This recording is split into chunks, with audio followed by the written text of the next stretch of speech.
Who slept well? Who slept less than well? God, grace upon these hands right now. I'm such a, I have such a sensitive relationship to sleep. It's how I symptomize. My wife, it's skin and digestion. My digestion is just perfect. It's just a really powerful system God has given me. But my sleep system is terribly sensitive. So I slept well. And the blue screen of death, Mike.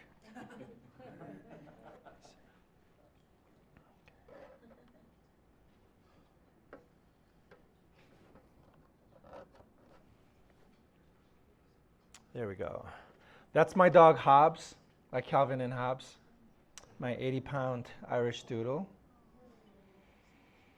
Um, you know, just a couple of words, just to kind of help me get warmed up here this morning with you all. I am so happy to see all of you. It's such a joy and delight to reconnect and catch up. But there are a lot of you that I don't know well or I have not met. I would love to meet you. I would love to get oriented to who you are, what you're about. And so please don't feel boxed out by some of the energy with people that I already know. And feel free to interrupt. How about this? How about we prioritize the newer conversations?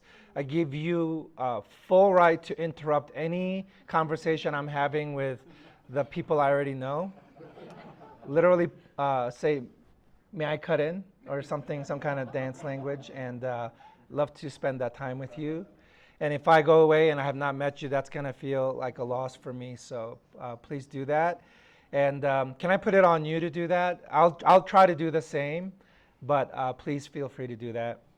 Another thing is, I have been on quite a faith journey personally. I don't really talk about that as explicitly with the people that I'm trying to minister to, but one of the hard things about being in professional Christian ministry is the natural course of growth is very inefficient. It's not up and to the right?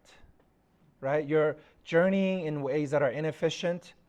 You have to contradict yourself on a regular basis. It's 2 steps forward, 3 steps back. But the tyranny of it is you have to stand up here every week and you have to preach as if you've arrived.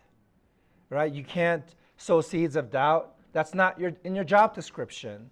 And so I would say, let me say it this way, all pastors, all professional Christians have a secret life of faith that they're trying to figure out. Because we're just human. But you can't really make that public. And so I've been on a journey, and it's a big part of why I left the ministry, because the tyranny of the Sunday was something I just couldn't take anymore. And I needed to go on my own journey. I needed the space. And I've gone through deconstruction. I've even preached for 2 years as an atheist because I was in a church setting in New York, and I couldn't talk about the doubts I was having. And so I've been through all of that. But I'm just really happy to report I've come back full circle. And I have faith that I did not think I would ever have. And just, Mike, I appreciate your sharing this morning, the last song we sang about the church and what we believe. Just stating those basic things are so moving to me now. And when we sing songs like The Goodness of God or something, where we talk about how really you're carried along, not by your competence or your consistency, but by the goodness of God. It's just an incredibly powerful and moving truth to me now on this side of the mountain. And so I just wanted to share that. If you are at whatever place you're in your faith journey, that's okay. It's not your faithfulness. It's not by your power or might that you're going to be carried to wherever God wants you to go. You're going to look back and know. You're going to see in retrospect with perfect clarity that it was God. And so I'm not worried about people when they are experiencing, whatever point in the journey that they are in. So, so I wanted to say that. Third is some fun things I was thinking about this morning. I woke up just being so aware of how my wife Susie is in me and I am in her. this consciousness, this dual consciousness that I carry around with me. I can't experience anything or make any decision or process anything without simultaneously being aware of her in me. So that made me think about quantum entanglement. Does anybody know what that is? Quantum entanglement. Anybody? What is quantum entanglement? I think it's something like two like things, particles maybe, separated by space, like in two different places, where something happens to one, the other. Yeah, that's exactly right. Scientists cause two particles to interact with each other, and they behave in reaction to each other, right? And then they separate these particles as far as we can, and they still behave as if they're still in the same space together. They don't interact like they used to before they were put together. They behave into perpetuity as if they're still entangled. And I was thinking about that and how that's the case with Susie and I right now. You know, we've been through ups and downs in marriage. It's been really hard. We've had an explosion. I think I've mentioned that in vague terms on purpose. But the connection we have and the sense of vulnerability that we have, the secure attachment that we have with each other is such that she is in me and I am in her, right? And when we do something or behave or make decisions in a way that excludes the other, it really is something we feel in a profound way.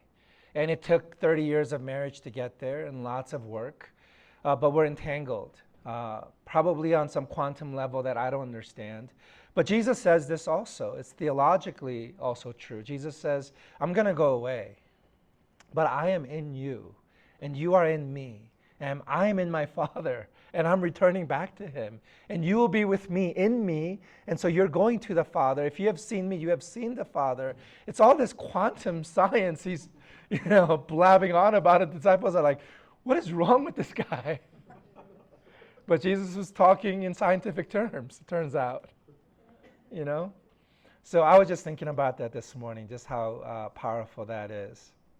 I was also thinking about this idea. There's this really wonderful physics book called 7 Brief Lessons on Physics written by a Italian physicist named Carlo Rovelli, one of my favorite physics books.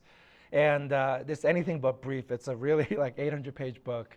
But it's brief if you think about the whole science of physics.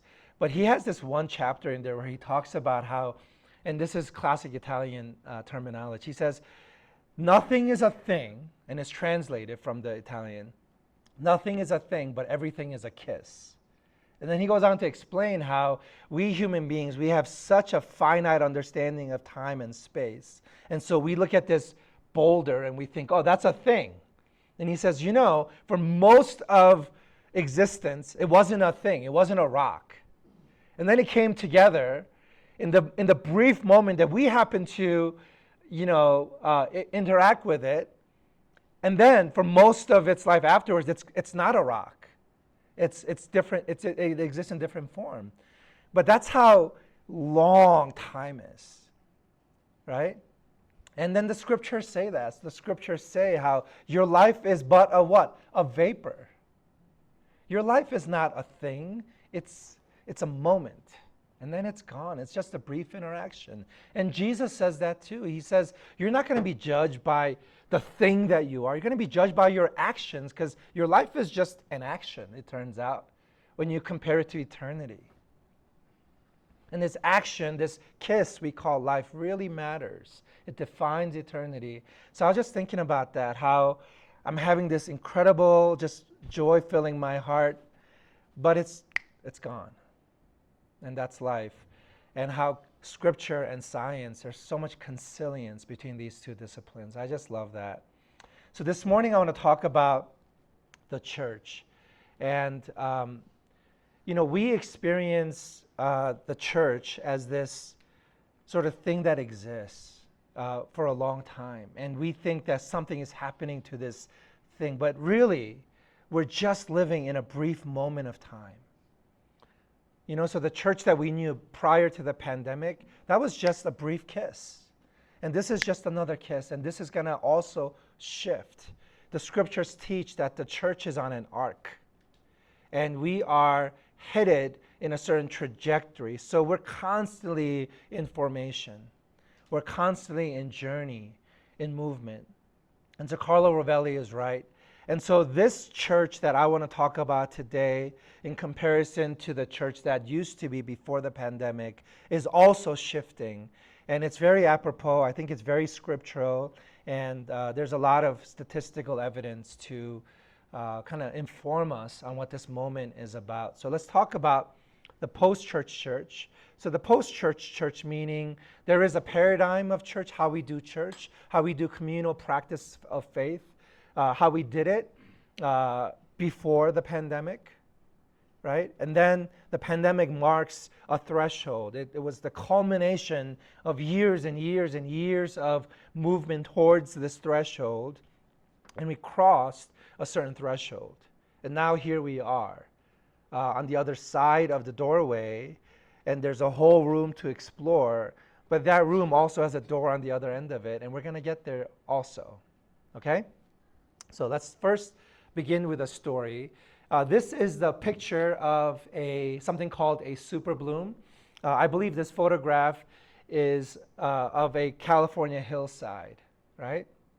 And so I want to begin with the story of what wildfires are and what super blooms are. I'm going to read to us a couple of sentences at a time from I think this is the Sierra Club, describing the phenomenon of wildfires and its relationship to the super bloom. It says this: during wildfires, the nutrients from dead trees are returned to the soil. Okay? So I was driving to Crater Lake with my family in Oregon. It's the site of a huge lake with a 10-mile radius, but it was formed, I think it's the cauldron. There was some kind of like volcanic eruption, and then there was kind of a layer that formed, and it collapsed, and it became filled with water. And it's an incredibly rich kind of lake because of all the minerals that are in it, right? And so we were visiting Crater Lake, but then there's about a 5-mile stretch of road that cuts through a huge forest ecosystem that was burned down by wildfires. And so I was driving past this graveyard of trees, and I began to just feel this eerie feeling like just driving through death. And I was so overwhelmed by this sensation that I actually pulled over. I got out of the car and I walked by myself into the forest. I kind of just wanted to take it in. And I was just surrounded by death. Anybody seen the movie The Lion King, the original one? Remember that scene where like the hyenas and Uncle Scar, they live? It's just like dark and there's no sunlight. It's all these dead trees. And that's kind of what it was like, right? Except during the day. And so I'm in this dead forest, and it just feels like death. It smells like death, I imagine. But then I get really curious, and I get down on my hands and knees, and I look really close. And if you looked really carefully, you see this thin layer of tiny little green leaves beginning to break through the soil surface. And I just thought, that's amazing. From afar, it just looks like death.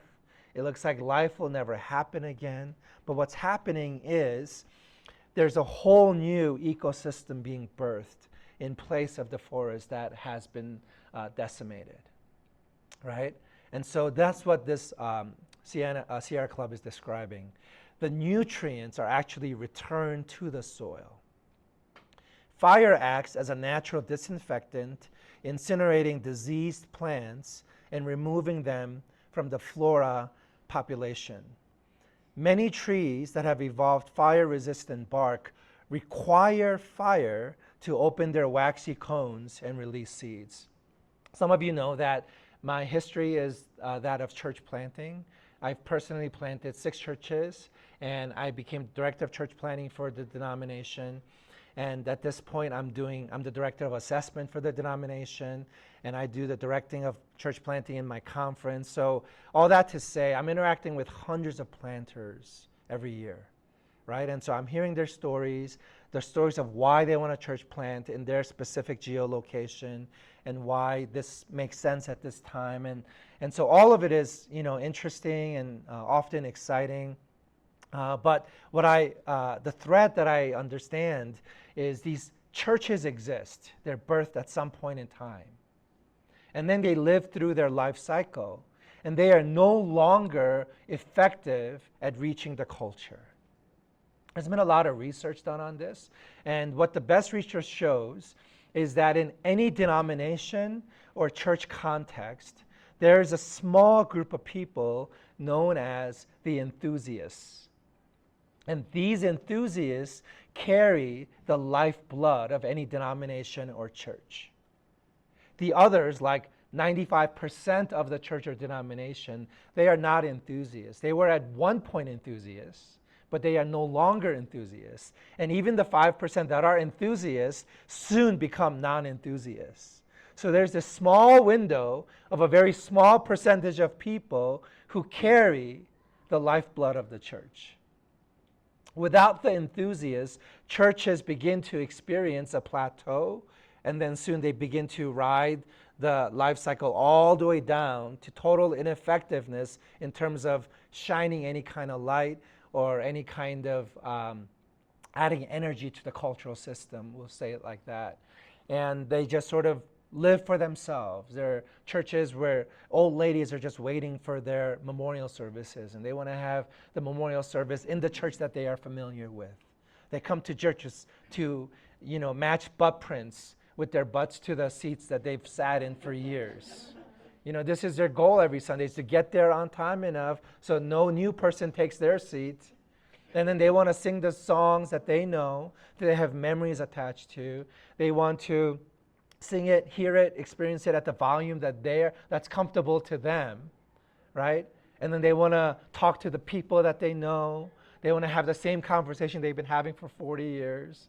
And then they want to go home and do their routine. I mean, this is most churches, most Christians, most denominations. This is the scene of the church in America on average.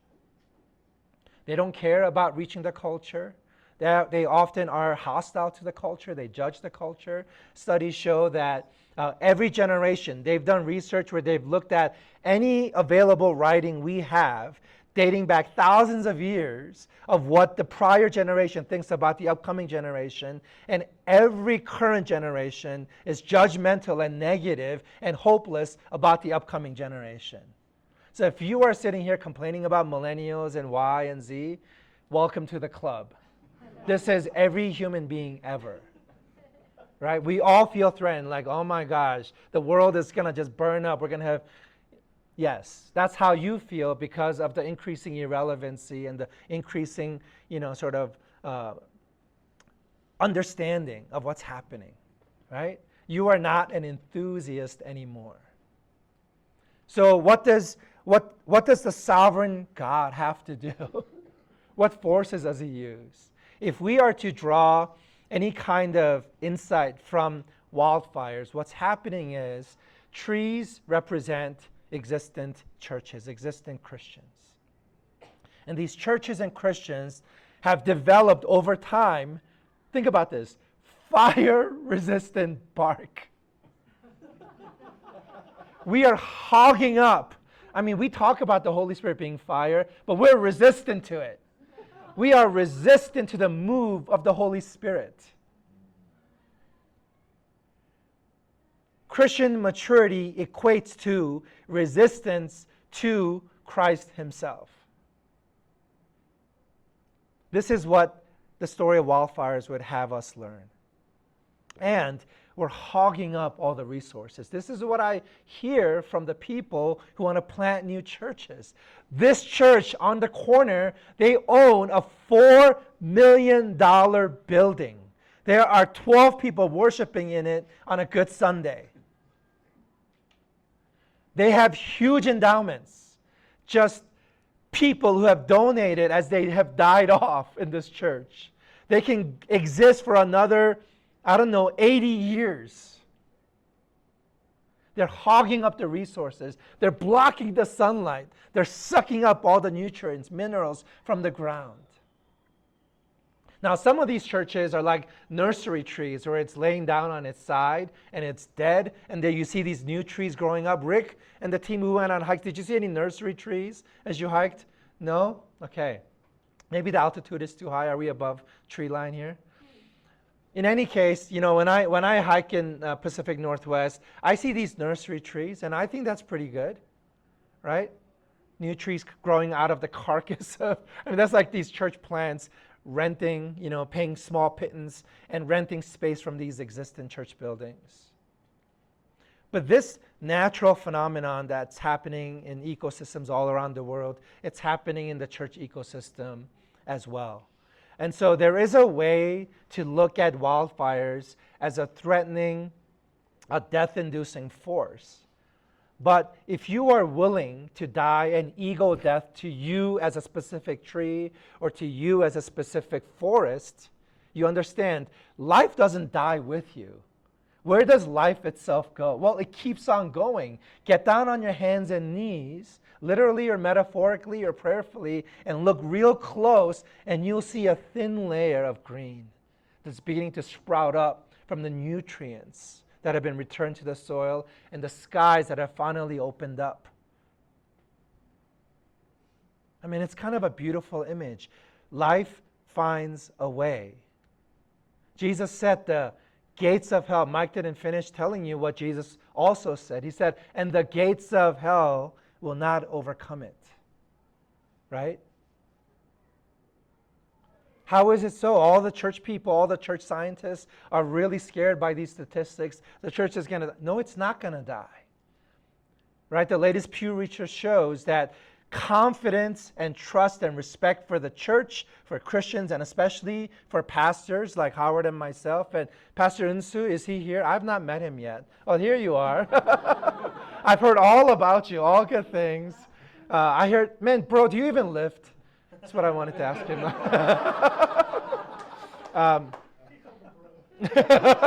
Sorry, not bro, as my kids would say, bro?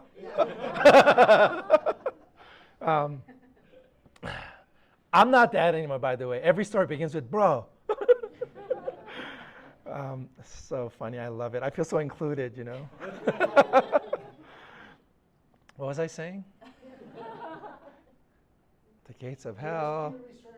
Oh, yeah. Confidence in pastors, really low. Respect, trust in pastors, really, really low. Just the bottom, at the bottom. But spirituality, really high.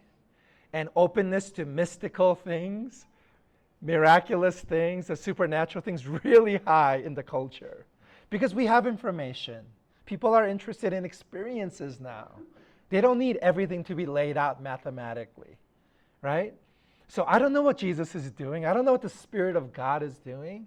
This is the amazing thing. We're so self-centered. We think God is alive and well just in our hearts. He's alive and well working in every human heart. This is the beautiful thing about what the scripts theologians call common grace. Jesus said, does not God cause the sun to shine on the good and the evil?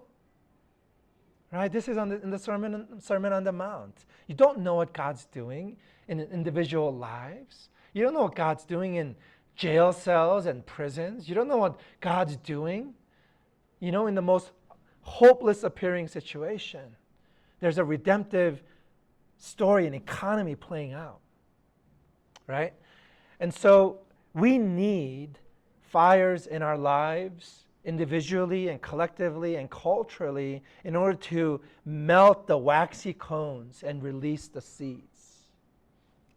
The forest floor is exposed to more sunlight, allowing seedlings released by the fire to sprout and grow.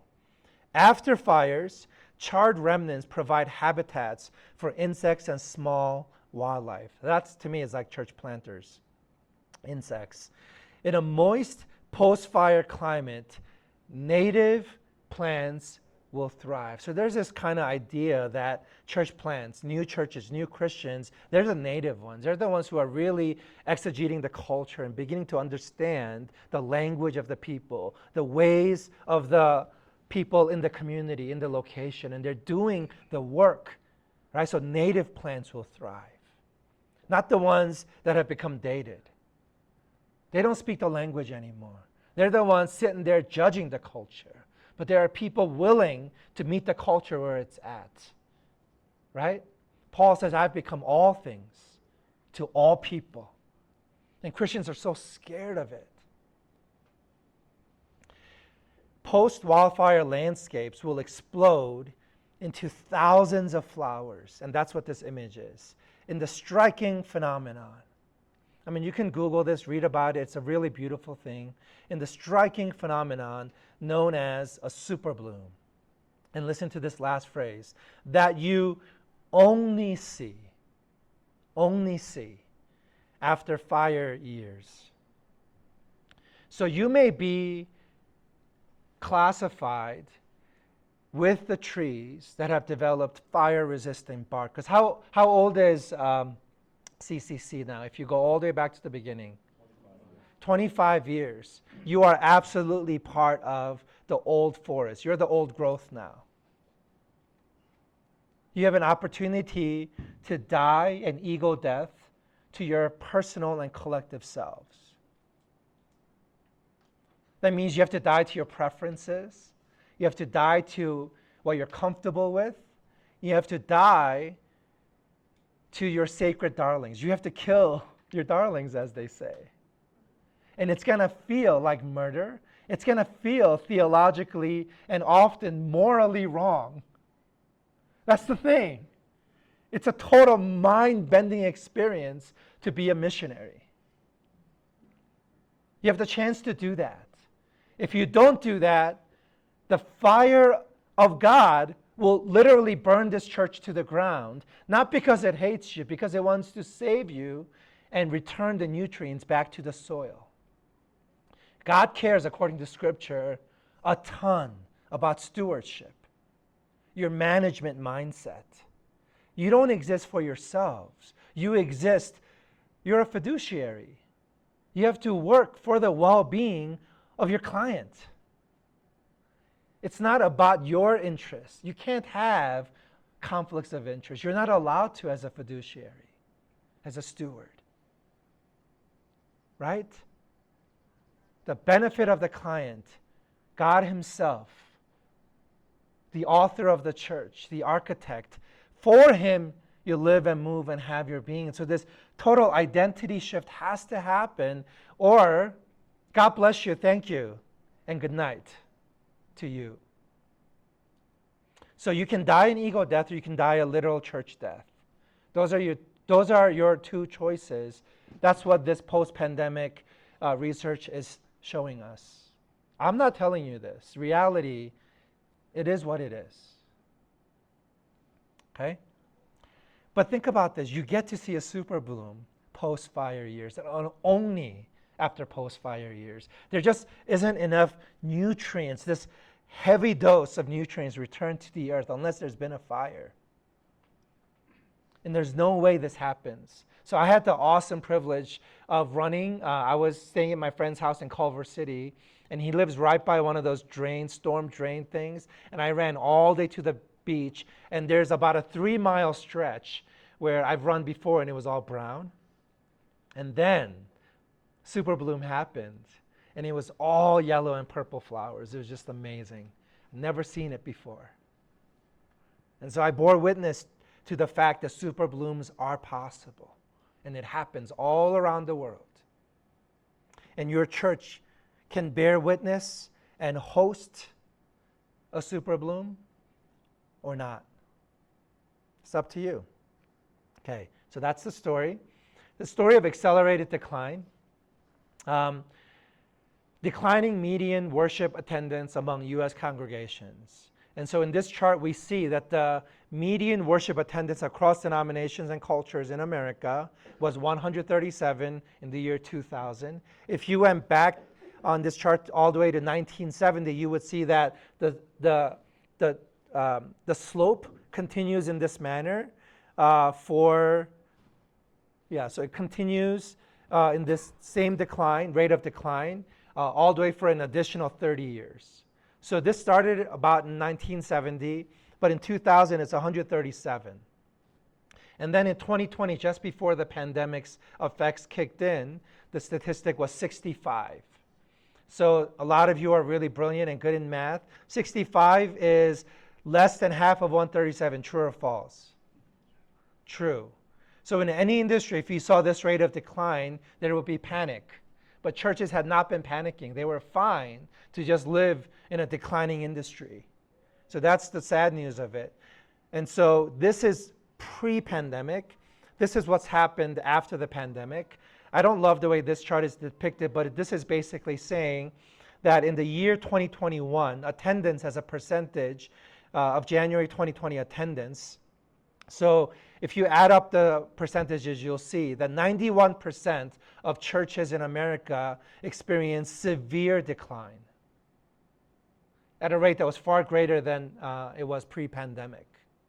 So 9% of churches saw an increase in attendance in the year 2021. But if you do a more granular study of the 9% of these churches, you can look up the granular interpretation of the data in a book called The Great De-Churching. That's the latest book that's out with stats. You'll see that these churches grew because the churches, people that left the other churches, 91% of churches, just came to their churches. And a lot of it was politically driven. A lot of it was just culturally driven. But even in these churches, the people that came to church, you'll read, did not come at the same frequency. So people who attended 3-4 times a month stopped doing that. They were coming once or twice a month. Right? There were just more of them, so it's hidden. The reality was hidden behind the weekly attendance. But if you checked who actually was coming, it was different from week to week, which was different prior to the pandemic. And so the basic idea is that COVID and that season, which is more than just about COVID, really had a kind of a non-reversing effect on the way that the people of our country are interacting with the church institutional. This is not to say that they are not Christians anymore. This is just to say they have if you interpret the data, the sort of the theological framework is that their relationship to authority, their relationship to institutions, their relationship to leadership, it's all sort of declining. It's probably more true than to say it's just about churches. Because we see correlation in the number of applicants to colleges and all that kind of stuff. So some more universal things happening. And here are 5 effects of the pandemic. Number 1, the pandemic had a revealing effect. It reveals some of the divides that were there. It reveals some weaknesses in the church and the church politics and church ministries, church personalities. Like we learned, for example, that the church wasn't as discipled. They were not as much made in the image of Christ as we once thought. So lots of things were revealed during the pandemic years. There also had an accelerating effect. Trends that were already true just accelerated. We saw that in the attendance, for example, right? But we saw that in other things. Ministries that were weak, that were kind of dying, died, for example. Leadership that was weak was really revealed, and then it died. Lots of pastors who are struggling, they quit the ministry, and seminaries are dying because people don't want to be pastors anymore, and the culture doesn't trust pastors anymore. And so all this accelerating happens. And then it had a forcing effect. Conversations we didn't want to have, we were forced to have. We didn't want to talk about the racial divide in the church in America, but we were forced to. And Trump happened, and then Floyd happened, and it was like, oh my God, we got to talk about this. I have worked with lots of young white pastors who took off their pastor hat, put on their prophet hat, post George Floyd, and began to chastise their primarily white congregations for being racist, and then half the church didn't come back next week. Duh. But they felt they were forced to sort of say those things, and then they sort of regretted it. And my counsel to them was, you could take them out as far out into left field as you want to, but you got to take them one step at a time. You can't just wake up and call them racist, and talk about white supremacy, and you just can't do that. So I told them, I tried to talk them into putting their pastor hat back on. It also had a flattening effect, right? So leadership really was revealed to be pastor-centered. It was revealed to be hierarchical. It was revealed to be place-oriented, right? And then COVID came, and none of that could happen anymore, right? And so leaders had to rise up in home groups and all those things that we went through. You guys forgot what it was like. Do you remember when you couldn't meet, or did Colorado do it differently? I don't know. But it had a flattening effect. And then lastly, it had a focusing effect. Okay, what's really important? What's really essential? What does it mean to follow Christ? It doesn't mean just consuming content that the professional pastor provides. We had to learn that, right? All of this represents something called a paradigm shift. I know there are a lot of sort of sciencey people in the room. Anybody want to educate us on what the Kuhn cycle is? The history of it? Anybody? Come on, I know some of you know this. Where's Mia? Where's my professor Mia? Okay. Did I see a hand back there? Was that you, Susan? Did you put up a hand? No, just pick. Okay. She was just picking her nose, guys. Turn back around. The Kuhn cycle is the idea was authored by a scientist named Kuhn, and he began to observe the way science paradigms change. Here's what a paradigm is. A paradigm is a set of answers to the normal questions we have about how to do life together, how to understand something together, how to think about something. And so, for example, like we have a marriage paradigm, right? When you first get married, okay, how do we do living arrangements, right? So you ask that question, and what does the paradigm say? Oh, you live together, right? What about eating? We eat together. Okay, that's another answer. So all of these questions and answers, they collectively form what's called a paradigm or a model. Here's how we do, here's how we talk, here's how we do child rearing, here's how we do finances, here's how we make decisions, all of these things, how we do in-laws and parents and holidays. So you're building the paradigm as you go. And then that sort of accepted set of answers is stage number one, called normal science. Okay? But then by virtue of the fact that you live deeper into the paradigm, you have new questions that come up. You know, I don't love the way we do finances. I don't love the way we do holidays with your mother. You know, those are deeper questions that arise post year 1, year 2, year 5, year 10 of marriage, right? You know, I don't like the way we do our sex life. I don't like the way we decided how we act when we are with other people at a dinner. Like, these are all tensions that arise because you live deeper into the model, right? Those same answers don't work. And the same thing happens in the church, right? We have deeper questions by virtue of being in the church. New questions arise, new tensions, and that phase is called, number 2, model drift. You're beginning to drift away from the answers you used to be okay with. It's not okay for me to just consume content in the church. I don't want to just depend on the answers that my professional bottleneck system pastor gives to me.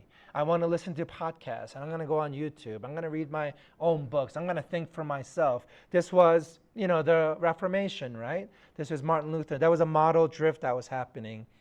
And then you come to a certain threshold where you can't tolerate the answers anymore. It's a squirrel. Squirrel. What do? We don't have an answer for that in this paradigm. Chun says he has. I know what his answer is too. He's got a few answers. He's got 21 answers to one question. Lovely. Okay. But then afterwards, what do you do if one of those answers hit?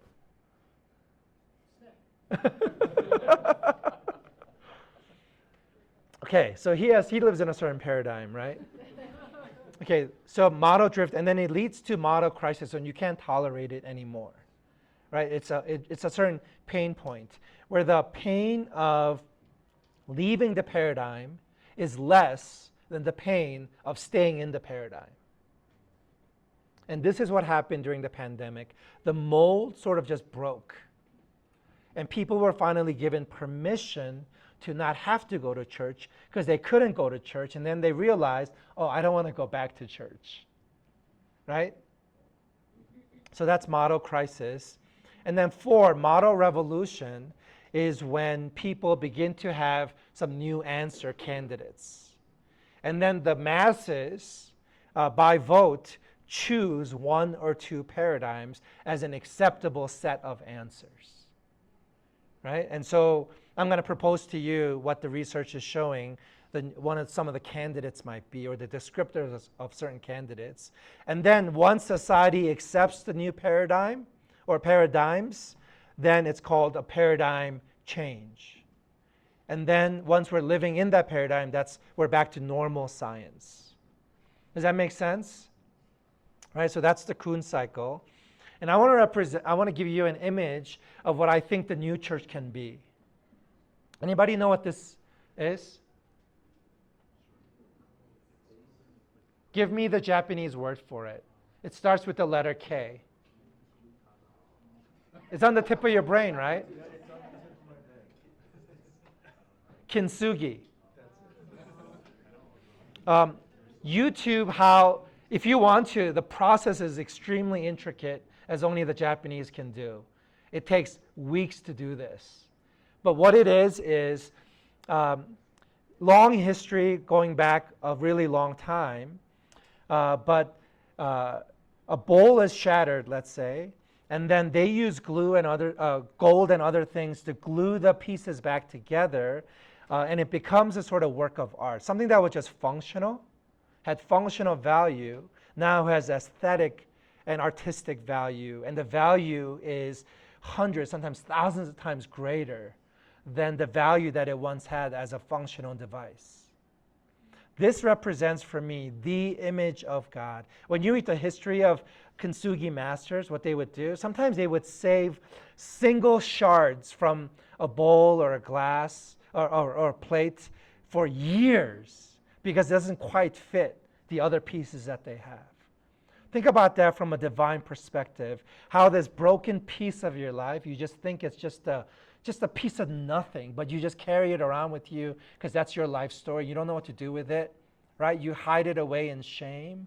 But to God, it's a valuable piece that He's saving for years and years. And one day, that's going to become the piece that completes you. And it's going to cause your redemptive value to increase to levels exponentially greater than what you dared imagine. Like the fear we talked about, the trauma fears that we have locked up in our bodies, God in His wisdom and His sovereignty is saving those pieces. And He's going to bring it out one day. And He's going to say, that's the one. And that story, that painful, awful, just disgusting story you have in your life, it's going to become the very thing that God uses you for. And then you're going to see what the Master was planning all along. I mean, it's just such a brilliant idea. I believe this for the church. I believe that, the church is just ridicule-worthy. It's just like corny, stupid, just, dorky people just doing their, clapping, weird thing every week. I mean, I'm so embarrassed to bring people of the culture into the church often, right? But that's not the way God sees it. There's something underneath, something at the heart level, like we're going to talk about, tonight. It's just so beautiful to God. And He's a God of timing. Scriptures use the word kairos, this moment that He's waiting for. All right, that's Kintsugi. So just such a beautiful idea, but we're not there yet. We're shattered right now as a paradigm. Okay? So this is kind of like the meat of my talk, and this is a little bit controversial, and this is my analysis, my theoretical framework, so you don't have to agree with me. So let me just say that so you feel the full permission to have your own brain about this. And let me just share that I have made this presentation, a couple of dozen times, and most of those times it was to predominantly white audiences. Okay, and so this is going to be uncomfortable if you are white and you identify with the majority culture in the country, but it's not specifically just like white people I'm attacking, or feel like you're gonna. It can sound like I'm attacking, but it's really about the shift that's happening from majority to minority, and the behavior of human nature, and the feeling, the emotion that we all experience when we are in the seat of power, in the seat of majority culture. Okay, so that's what this theory is about. So let me present it to you. Let me show you the work. We had Obama happen, and because Obama happened, Trump, in reaction to Obama, happened. This is my theory, but I'll show you the work. Without Obama, there is no Trump. Okay, only because Obama happened, Trump happened. And after Trump, we saw Floyd happen. And without the Trump phenomenon already in play, and because of the pandemic and the moderating variables that were present to us, available to us during Floyd, we had a reaction unlike any other reaction that we had to Floyd. There were lots of unjustly murdered black young men in our country's history. Right? In fact, I still have my 3-foot-tall letters taped up on the front of my house. In fact, just before I came for this trip, my family and I were negotiating, because they all want to take it down now. Because everybody's asking, what is 1619? What is it, your address? I've missed 2 packages so far to date, because the delivery people got confused about my address. Because my address is like 3-inch letters, and then these numbers are 3-foot letters. But 1619, that's the first year that the United States bought 3 enslaved people. And I personally believe we have to go back and just deal with it, just like a marriage. It's like that happened. And we've had a long history founded on that, and we got to talk about it. We're refusing to really deal with it as a country, right? So that's my personal belief. So Obama happens, Trump happens, and then Floyd happens the way Floyd happens. And what those 3 things represent is a power struggle and then a power shift in this country. 1619 was about power. Everything that happened after is about power, the struggle that ensued. And then the pandemic season represents the shift that happened. Let me describe to you how this power struggle is playing out, why there's a shift, and why Obama happened in the first place. So this is the race ethnic profile for total U.S. Under age 16 populations. And this is an amazing thing. When I was growing up, the number that statisticians and speakers always touted was the year 2050. They all said there was going to be a shift in majority culture in the year 2050. What this chart shows us is that it happened actually in 2019. 50.05%, that number represents all non-whites age 16 and younger becomes the majority in the US in the year 2019. So that's 5 years ago now.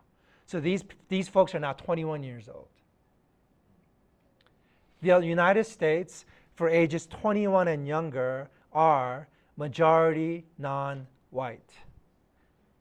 Do you know what that feels like?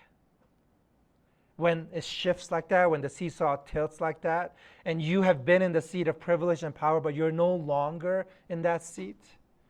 You know what that feels like? It doesn't feel great. This is another chart. This is the median household income in the United States by ethnic group. You probably can't read this, but the number one household income in the United States, ethnically speaking, are Indian Americans. What does it feel like to be the majority But then Indian Americans are making way more money than you on average. So the chances that whenever you interact, if you're a white person, you're interacting with an Indian American, they make more money than you. So you may have more cultural power, but they have more earning power. Number 2 ethnic group are Filipino Americans. 3 are Taiwanese Americans. 4 Sri Lankan Americans. 5 Japanese Americans. 6 Malaysian Americans. 7 Chinese Americans. 8 Pakistani Americans. And in number 9, it's white Americans. And then number 10 are Korean Americans, probably because Koreans have a lot of cash businesses and they're cheating on their taxes. You know who you are. I see the cars y'all are driving.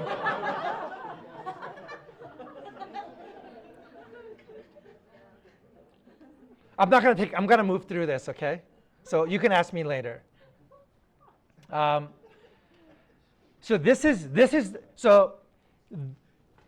what you need to imagine to understand what's happening, this is a unifying theory that explains the state of our country right now. You have to understand what the emotion is like for 2019 to be a fact. It's a statistical fact, right? And then for the income to distribute it this way. You have to imagine what that feels like. I have a little bit of an idea. This is a silly example, but I mentioned I more often than not fly first class. And I feel something every time a non-first class person breaches the curtain barrier and uses my bathroom. I don't hate it, but I don't like it. I don't love it. And I try not to, but I end up profiling the person that breaks that, And then I sometimes, and I did this on this flight over here, because I look back to see if the drink cart is blocking the aisle and they were forced to use my bathroom, or if it was a choice they're making. It feels like a little bit of a rebellious act, and I don't like it, right? So we all have that emotion is what I'm trying to say. We're human beings. But this has been true for white America for the majority of its history. So I'm trying to understand why is the division, the polarity in our country divided along race lines for the most part. So you have to understand the emotion that's informing the actions. So here's another chart. This came up funny. Let me try that again. Okay, so murders connected to political extremism by type. Now this is one way that this emotion is expressing itself. Murders. Okay, murders. So this is really a big deal. 55% of murders that are connected to political extremism, the reason given by the perpetrators of these murders are in the name of white supremacy. That's the majority of murders. So just think about that. Just connect it to what they're feeling. Okay? And then anti-government and other right-wing, 14 and 6. So this is what the emotion looks like. This is an emotion. This was not some well-coordinated plan. I have kind of mixed feelings when people use, strong language to describe this because it was such a feeble attempt. It was like, you could do better if it's truly going to be a coup. You know what I mean? So I understand why people are using that, but it feels a little bit politically motivated to me. But what was this? If it wasn't a well-organized coup attempt, what was it? At the very least, it was an emotional reaction. This is a feeling we're talking about, right? This is a shift. So this is a power shift. This is an image of a power struggle. And then on top of all that, because of the season that this happened in, there were two moderating variables. Moderating variables are variables that are like catalytic. They're like catalysts. It speeds up and strengthens whatever reaction is already happening through the mediating variables, right? So moderating variables too. It's technology, in specific social media and phones. So imagine, George Floyd happening, but we don't get to watch the videos, right? and just wouldn't be the same reaction. And then we have the pandemic. We were all locked in. Everybody was on our device. There was just no way but to stare, nothing else to do but stare at our screens. And so those two variables, these technology and the pandemic, really catalyzed, right, upped our experience of the whole thing. Harvard Business Review calls this the fight between old power and new power. Old power is like currency. It's a finite game. There's limited resources. Some people have a lot of it. Some people have very little of it. Some people have all of it. Other people have none of it. And so we saw this with, for example, Harvey Weinstein. Remember when the Me Too movement was first starting out? Harvey Weinstein has been so powerful, right? But how was he able to be toppled? How was Dr. Heathcliff able to be? Do you remember who Dr. Heathcliff is? Right? Remember, like he was America's dad? How was he toppled? He was old power. But then new power is like a current. It's not like currency, but it's like a current. And these little streams, they all can come together, merge, and then surge and topple old power. And that's what technology allows new power to do. And so then it developed something we now call cancel culture. Right? So people are afraid. Remember, Barack Obama was the first president to really leverage new power.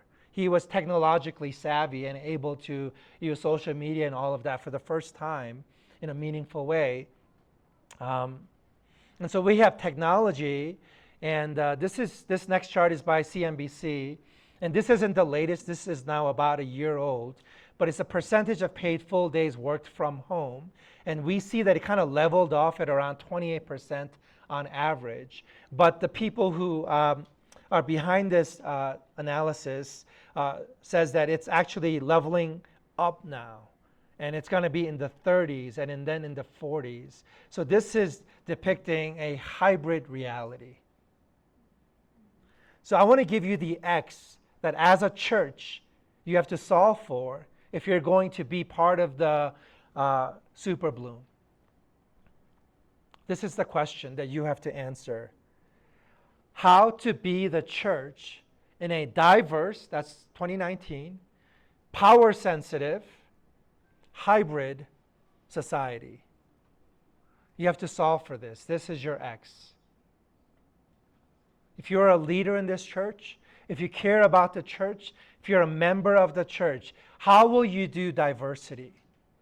I don't believe you can, nor should you dream of persisting as a predominantly Asian congregation. If you do that, you're always going to feel a little bit like a club rather than a public-facing missional organization. You have to be open to taking off your member hat and putting on your hosting hat. What does it look like to host the culture? Right? That's diversity. Power sensitive. How do you do power differently? Jesus said to his disciples, the world lords it over. The world loves power. But he said the phrase to his disciples, not so among you. How do you wield power differently? What does it mean that the pandemic flattened our understanding, our cultural relationship to power? Right? And then hybrid reality. People are not having the same relationship to place in a central location as they used to. Just think of the church as the public library system. How often do you go to the library? I access the library every day through my app Libby because I borrow audiobooks through Libby, which is connected to my public library system, but I don't ever go to the library. My wife goes maybe once a month to return books, but because she's a school teacher and she wants our kids to read certain things, and she doesn't want to spend money, so she literally borrows physical books. But that's just a very small population does that. And increasingly, we're going to move to places where the church is going to become like a public library. Now, we do have the social card. That's a really big deal. That's one of the revelations of the pandemic, is that human beings are primarily social. And the need that churches are meeting are social. So we're going to always have that probably.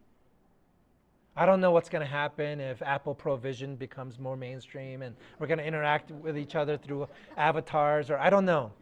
I don't know, but diverse, power sensitive, hybrid. The scriptures say it this way: let your light shine before men in such a way that they may see your good works and glorify your Father who is in heaven. Notice that you don't have to shine your light. Light, by virtue of what it is, does all the heavy lifting on its own. You have to just let it shine. The idea is don't obscure it. Right? And so what are the ways that churches and Christians and Christian culture and Christian people, Christians, have been obscuring the light? Let it shine in such a way. And so you're going to try to figure out what that such a way is. And then when you do that, the people of the culture will glorify God. Right now, they're blaspheming God, they're cursing God, they're disrespecting God because of the church. But there will come a day when, because of the way we do Christianity and the way we do churchianity, people are going to actually glorify our Father who is in heaven. A simple way to ask all this question is to ask, how now shall we live? And I want to give you the 4 emerging shifts. So these are the answers to the question. The first one, the research shows that churches have been falling prey to something called the Dunning-Kruger effect. The Dunning-Kruger effect is when a person or an entity has an area of expertise, and because of that expertise, they mistakenly think they're experts in all these other areas. So they have expert opinions in one domain, and then opinions are conflated for expert opinions in the other domains. We in our culture, we call these influencers. We think because you're good looking, your opinion on clothing, for example, are more valid, more legitimate. And that's just not true. Right? Because you're a movie star, your political opinion should count more. Even little old me, people ask me, oh, what shoes are those, or what kind of watch are you wearing? Like, who cares? That's not my expertise. So people on the expert side and on the non-expert side both fall prey to the Dunning-Kruger effect, and we conflate opinion with expert opinion, right? With expert teaching with opinion. And churches, drunk with its own power and privilege, we think we have the right to hold our opinions in high regard. A silly example is, I once heard a sermon about bicycle helmets. Like, I don't not like bicycle helmets. I think there's some interesting studies that show, the ideas about bicycle helmets on both sides. But the point is, why do it at the church? What is the expertise of the church? What is the one essential, two essential that churches should stick to, that preachers should stick to? I'm a human being. I have lots of opinions. I have lots of opinions about everything. But who cares? That's just the Dunning-Kruger effect. I'm not an expert in those, that I don't have anything to substantiate those opinions. But what I am an expert in as a Christian is, I think, living a cruciform life, practicing love, dying for people. That's what Paul said. I aim to know nothing among you except what? Christ and Him crucified. I preach nothing except what? Christ and Him crucified. The expert domain of the church is to die for other people. And if you're not going to be an expert in sacrificial love, then please close your mouth. Your opinions don't matter about most things. Just stay in your lane and do what God has stewarded you to do, which is to embody and practice cruciform love according to the Apostle Paul.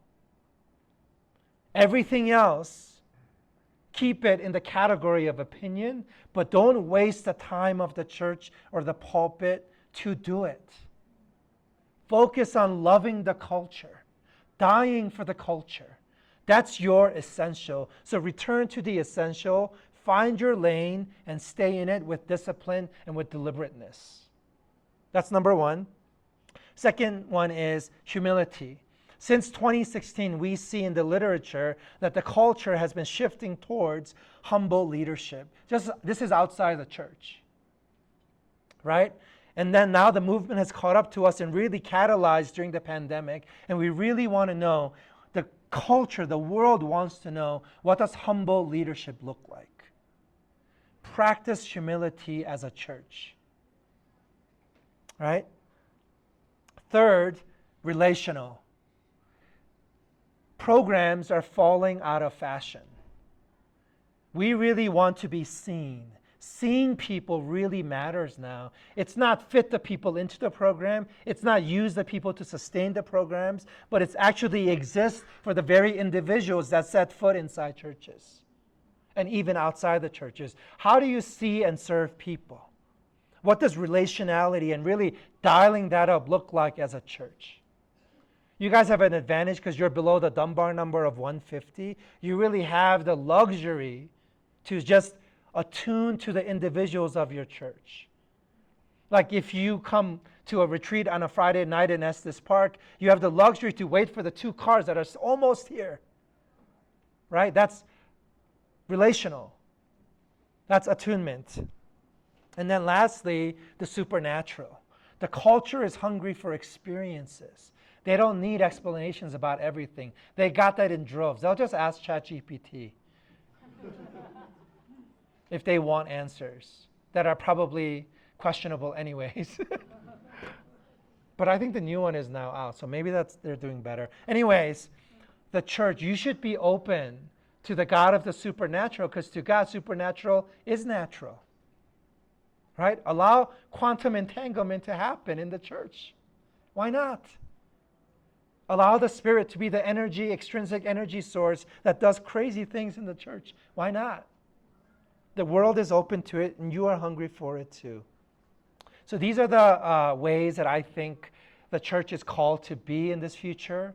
You have to solve for X. That's your stewardship responsibility. What does it look like to not judge and be suspicious of the culture, but to die for the culture, to love the culture, to love the new generations that are rising up in your place?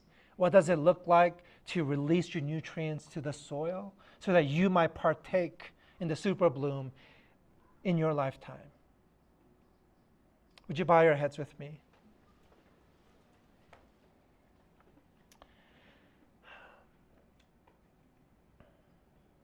God, I really pray for the beautiful church that sits before me. I pray that they would not be like just every other church out there, just doing the same things they've always done, hoping for different results.